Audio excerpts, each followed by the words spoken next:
The screen flickers. Red lights pulse across a dashboard that looks less like a financial terminal and more like a nuclear launch console. The clock reads 3:42 UTC. In the silence of the server room, a single command executes. It is not an order from a CEO. It is not a request from a user. It is a whisper in the code, a silent instruction that bypasses every firewall, every signature, and every safety protocol built over years of trust. The numbers begin to scroll. Not millions, billions. A single transfer initiates. Within seconds, the digital vault opens. The world does not notice immediately. There is no alarm bell, no police sirens. Just a quiet shifting of value from one ledger to another, vanishing into the dark corners of the blockchain where nothing is ever truly lost and everything can be traced. But by the time the morning sun rises over the trading floor, the silence is broken by panic. The numbers do not lie.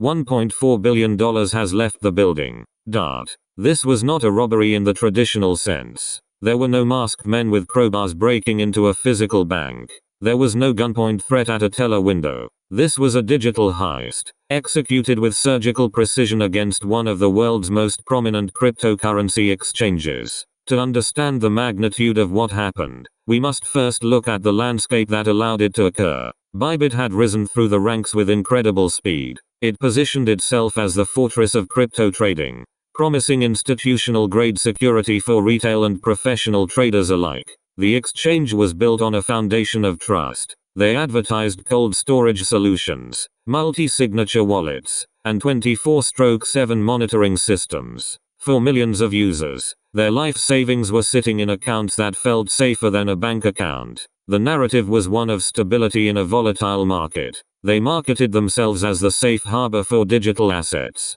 But behind the polished marketing materials and the sleek user interface, there were cracks. Like any massive financial infrastructure, it relied on complex dependencies. It relied on third-party integrations, smart contracts, and the human element that no amount of encryption can fully secure. The security team was large, the budget was high, but the architecture was not invulnerable. The atmosphere inside Bybit during this period was one of confidence. Trading volume hit all-time highs. New features were rolled out weekly. The pressure to innovate often outweighed the caution required for deep security audits. In the world of decentralized finance, speed is currency, but it is also a vulnerability. Every new feature introduces potential entry points. By late 2023, the exchange had grown so large that its internal systems were becoming a labyrinth. Dependencies on external API keys and hot wallets became critical points of failure.